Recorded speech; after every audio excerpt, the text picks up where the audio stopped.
నమస్కారం. DR focus news కు స్వాగతం. నా పేరు సానియా. మహిళలకు ఏపీ ప్రభుత్వం గుడ్ న్యూస్. వారికి అవసరమైన చోట్ల వసతి గృహాలు.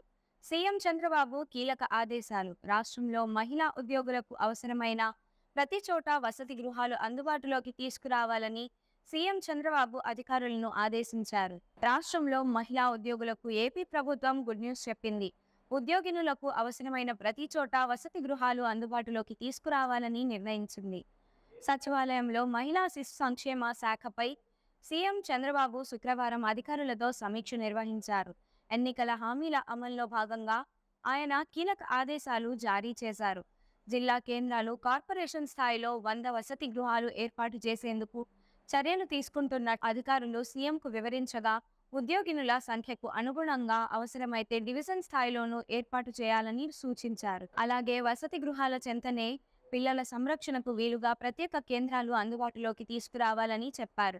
తొలుత ప్రభుత్వమే మహిళా వసతి గృహాలను అద్దెకు తీసుకుని నిర్వహిస్తుంది. అనంతరం ప్రభుత్వ, ప్రైవేట్ భాగస్వామ్యంతో కానీ, స్వచ్ఛంద సంస్థల సహకారంతో కానీ వీటిని నిర్వహించనున్నారు. ఈ హాస్టల్స్ పై సమగ్ర నివేదిక సిద్ధం చేయాలని సీఎం అధికారులకు నిర్దేశించారు. అంగన్వాడీల అభివృద్ధిపై రాష్ట్రంలో అంగన్వాడీల అభివృద్ధిపైన సీఎం అధికారులతో సమీక్షించారు. ప్రస్తుతం రాష్ట్ర వ్యాప్తంగా ఉన్న మినీ అంగన్వాడీ కేంద్రాల్లో అదే స్థాయిలో ఉంచాలి, ఎన్నింటిని ఉన్నతీకరించాలి, దానిపై సర్వే చేపట్టాలని అధికారులను ఆదేశించారు. గిరిజన ప్రాంతాల్లో ఎస్సీ జనాభా అధికంగా ఉన్న చోట అంగన్వాడీ కేంద్రాల ఆధునీకరణకు ఏమాత్రం అవకాశం ఉన్నా చేపట్టాలని అన్నారు. అలాగే దాతల అంగన్వాడీ కేంద్రాలను అభివృద్ధి చేసి మేము సైతం కార్యక్రమాన్ని కూడా తిరిగి అమలు చేయాలని నిర్దేశించారు. రాష్ట్రంలో 14,597 అంగన్వాడీ కేంద్రాల్లో టాయిలెట్స్, 8,455 కేంద్రాల్లో విద్యుత్ సదుపాయం లేదని అధికారులు సీఎం దృష్టికి తీసుకురాగా, రానున్న 3 నెలల్లో అన్ని అంగన్వాడీ కేంద్రాల్లో మౌలిక వసతుల పనుల్ని పూర్తి చేయాలని నిర్దేశించారు. దీనికోసం కేంద్ర పథకాలను వినియోగించుకోవాలని సూచించారు. ధరల నియంత్రణపై రేషన్ దుకాణాల ద్వారా సరుకుల పంపిణీకి పునరుద్ధరించాలని సీఎం అధికారులను ఆదేశించారు. రాష్ట్రంలో నిత్యావసర ధరలు తగ్గించేలా చర్యలు చేపట్టాలన్నారు. వ్యవసాయ, మార్కెటింగ్, పౌర సరఫరాల శాఖలు సమన్వయంతో పనిచేస్తే ధరల నియంత్రణ సాధ్యమవుతుందని పేర్కొన్నారు. రేషన్ దుకాణాల్లో బియ్యం, కందిపప్పు సహా మరిన్ని సరుకులు తక్కువ ధరకు అమ్మాలని సూచించారు. రానున్న రోజుల్లో రైతులకు ధాన్యం సేకరణలో ఇబ్బందులు లేకుండా చూడాలని అన్నారు. అలాగే రేషన్ డీలర్లను ఎలా ఉపయోగించుకోవాలి అనే అంశాలపై తగిన ప్రతిపాదనలతో రావాలని నిర్దేశించారు. వారి ఆర్థిక భద్రత మా బాధ్యత అన్నారు. రాష్ట్రంలో వృద్ధులు, దివ్యాంగులు, ఇతర లబ్ధిదారులు ఆర్థిక భద్రత తన బాధ్యత అని సీఎం చంద్రబాబు స్పష్టం చేశారు. ఎన్టీఆర్ భరోసా పథకం కింద సామాజిక భద్రతా పింఛన్లు తొలి రోజే 64 లక్షల మందికి ఇళ్ల వద్దే పంపిణీ చేయడంపై పూర్తి సంతృప్తి ఇచ్చిందని తెలిపారు. రికార్డు స్థాయిలో ఒక్క రోజులోనే 97.54% మందికి పింఛన్లు అందించినట్లు ట్విట్టర్ వేదికగా వెల్లడించారు. ఎన్ని ఆర్థిక ఇబ్బందులున్నా ప్రభుత్వ ఉద్యోగులకు జీతాలు, విశ్రాంత ఉద్యోగులకు పింఛన్లు 1వ తేదీనే అందించినట్లు వివరించారు. మహిళలకు ఏపీ ప్రభుత్వం గుడ్ న్యూస్. వారికి అవసరమైన చోట్ల వసతి గృహాలు. సీఎం చంద్రబాబు కీలక ఆదేశాలు. రాష్ట్రంలో మహిళా ఉద్యోగులకు అవసరమైన ప్రతి చోట వసతి గృహాలు అందుబాటులోకి తీసుకురావాలని సీఎం చంద్రబాబు అధికారులను ఆదేశించారు. రాష్ట్రంలో మహిళా ఉద్యోగులకు ఏపీ ప్రభుత్వం గుడ్ న్యూస్ చెప్పింది. ఉద్యోగినులకు అవసరమైన ప్రతి చోట వసతి గృహాలు అందుబాటులోకి తీసుకురావాలని నిర్ణయించింది. సచివాలయంలో మహిళా శిశు సంక్షేమ శాఖపై సీఎం చంద్రబాబు శుక్రవారం అధికారులతో సమీక్ష నిర్వహించారు. ఎన్నికల హామీల అమల్లో భాగంగా ఆయన కీలక ఆదేశాలు జారీ చేశారు. జిల్లా కేంద్రాలు, కార్పొరేషన్ స్థాయిలో 100 వసతి గృహాలు ఏర్పాటు చేసేందుకు చర్యలు తీసుకుంటున్న అధికారులు సీఎంకు వివరించగా, ఉద్యోగినుల సంఖ్యకు అనుగుణంగా అవసరమైతే డివిజన్ స్థాయిలోనూ ఏర్పాటు చేయాలని సూచించారు. అలాగే వసతి గృహాల చెంతనే పిల్లల సంరక్షణకు వీలుగా ప్రత్యేక కేంద్రాలు అందుబాటులోకి తీసుకురావాలని చెప్పారు. తొలుత ప్రభుత్వమే మహిళా వసతి గృహాలను అద్దెకు తీసుకుని నిర్వహిస్తుంది. అనంతరం ప్రభుత్వ, ప్రైవేట్ భాగస్వామ్యంతో కానీ, స్వచ్ఛంద సంస్థల సహకారంతో కానీ వీటిని నిర్వహించనున్నారు. ఈ హాస్టల్స్ పై సమగ్ర నివేదిక సిద్ధం చేయాలని సీఎం అధికారులకు నిర్దేశించారు. అంగన్వాడీల అభివృద్ధిపై రాష్ట్రంలో అంగన్వాడీల అభివృద్ధిపైన సీఎం అధికారులతో సమీక్షించారు. ప్రస్తుతం రాష్ట్ర వ్యాప్తంగా ఉన్న మినీ అంగన్వాడీ కేంద్రాల్లో అదే స్థాయిలో ఉంచాలి, ఎన్నింటినీ ఉన్నతీకరించాలి, దానిపై సర్వే చేపట్టాలని అధికారులను ఆదేశించారు. గిరిజన ప్రాంతాల్లో ఎస్సీ జనాభా అధికంగా ఉన్న చోట అంగన్వాడీ కేంద్రాల ఆధునీకరణకు ఏమాత్రం అవకాశం ఉన్నా చేపట్టాలని అన్నారు. అలాగే దాతల అంగన్వాడీ కేంద్రాలను అభివృద్ధి చేసి మేము సైతం కార్యక్రమాన్ని కూడా తిరిగి అమలు చేయాలని నిర్దేశించారు. రాష్ట్రంలో 14,597 అంగన్వాడీ కేంద్రాల్లో టాయిలెట్స్, 8,455 కేంద్రాల్లో విద్యుత్ సదుపాయం లేదని అధికారులు సీఎం దృష్టికి తీసుకురాగా, రానున్న 3 నెలల్లో అన్ని అంగన్వాడీ కేంద్రాల్లో మౌలిక వసతుల పనుల్ని పూర్తి చేయాలని నిర్దేశించారు. దీనికోసం కేంద్ర పథకాలను వినియోగించుకోవాలని సూచించారు. ధరల నియంత్రణపై రేషన్ దుకాణాల ద్వారా సరుకుల పంపిణీకి పునరుద్ధరించాలని సీఎం అధికారులను ఆదేశించారు. రాష్ట్రంలో నిత్యావసర ధరలు తగ్గించేలా చర్యలు చేపట్టాలన్నారు.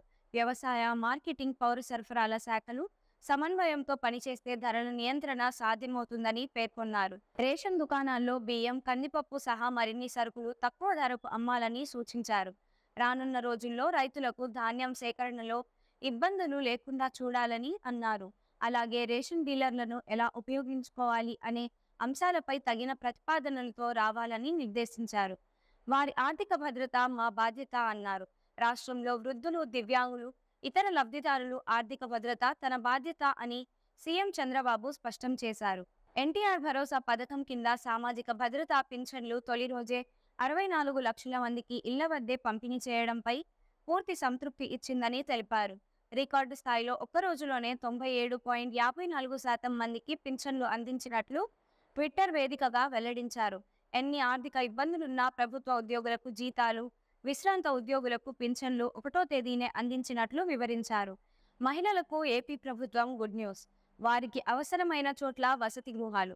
సీఎం చంద్రబాబు కీలక ఆదేశాలు. రాష్ట్రంలో మహిళా ఉద్యోగులకు అవసరమైన ప్రతి చోట వసతి గృహాలు అందుబాటులోకి తీసుకురావాలని సీఎం చంద్రబాబు అధికారులను ఆదేశించారు. రాష్ట్రంలో మహిళా ఉద్యోగులకు ఏపీ ప్రభుత్వం గుడ్ న్యూస్ చెప్పింది. ఉద్యోగినులకు అవసరమైన ప్రతి చోట వసతి గృహాలు అందుబాటులోకి తీసుకురావాలని నిర్ణయించింది. సచివాలయంలో మహిళా శిశు సంక్షేమ శాఖపై సీఎం చంద్రబాబు శుక్రవారం అధికారులతో సమీక్ష నిర్వహించారు.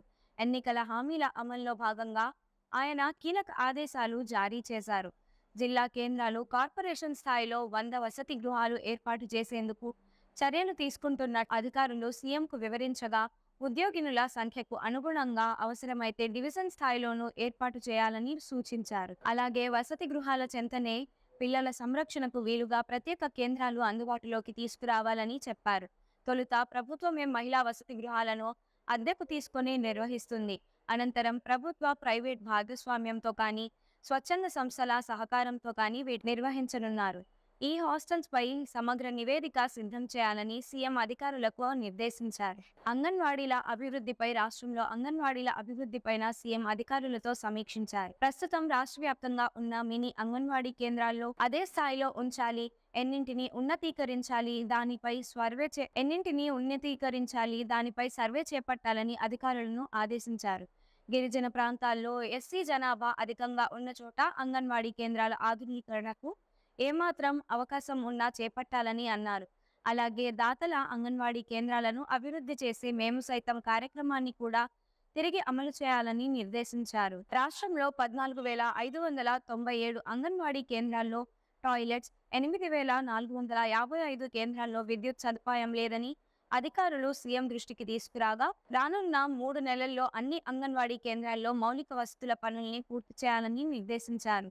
దీనికోసం కేంద్ర పథకాలను వినియోగించుకోవాలని సూచించారు.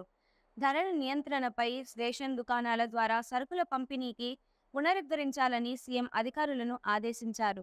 రాష్ట్రంలో నిత్యావసర ధరలు తగ్గించేలా చర్యలు చేపట్టాలన్నారు. వ్యవసాయ, మార్కెటింగ్, పౌర సరఫరాల శాఖలు సమన్వయంతో పనిచేస్తే ధరల నియంత్రణ సాధ్యమవుతుందని పేర్కొన్నారు. రేషన్ దుకాణాల్లో బియ్యం, కందిపప్పు సహా మరిన్ని సరుకులు తక్కువ ధరకు అమ్మాలని సూచించారు. రానున్న రోజుల్లో రైతులకు ధాన్యం సేకరణలో ఇబ్బందులు లేకుండా చూడాలని అన్నారు. అలాగే రేషన్ డీలర్లను ఎలా ఉపయోగించుకోవాలి అనే అంశాలపై తగిన ప్రతిపాదనలతో రావాలని నిర్దేశించారు. వారి ఆర్థిక భద్రత మా బాధ్యత అన్నారు. రాష్ట్రంలో వృద్ధులు, దివ్యాంగులు, ఇతర లబ్ధిదారులు ఆర్థిక భద్రత తన బాధ్యత అని సీఎం చంద్రబాబు స్పష్టం చేశారు. ఎన్టీఆర్ భరోసా పథకం కింద సామాజిక భద్రతా పింఛన్లు తొలి రోజే 64 లక్షల మందికి ఇళ్ల వద్దే పంపిణీ చేయడంపై పూర్తి సంతృప్తి ఇచ్చిందని తెలిపారు. రికార్డు స్థాయిలో ఒక్క రోజులోనే 97.54% మందికి పింఛన్లు అందించినట్లు ట్విట్టర్ వేదికగా వెల్లడించారు. ఎన్ని ఆర్థిక ఇబ్బందులున్నా ప్రభుత్వ ఉద్యోగులకు జీతాలు, విశ్రాంత ఉద్యోగులకు పింఛన్లు 1వ తేదీనే అందించినట్లు వివరించారు. ఈ వీడియో మీకు నచ్చినట్లయితే లైక్ చేయండి. మరికొన్ని లేటెస్ట్ న్యూస్ కోసం మన ఛానల్‌ను సబ్స్క్రైబ్ చేయండి.